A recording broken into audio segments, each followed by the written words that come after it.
Hi, welcome to Encyclopedia. In this video, we are discussing the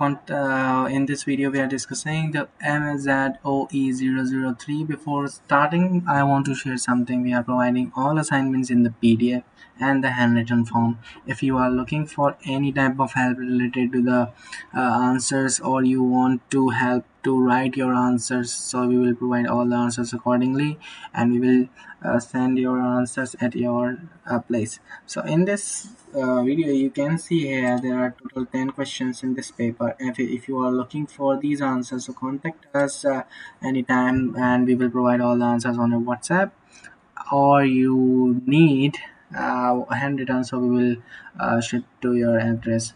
Right now, any other guidance related to the admission, your enrollment and assignments, whichever you want to know about your course, so you can contact us anytime, and we are very glad to help you. Thank you so much for watching. We will meet you soon in the next video.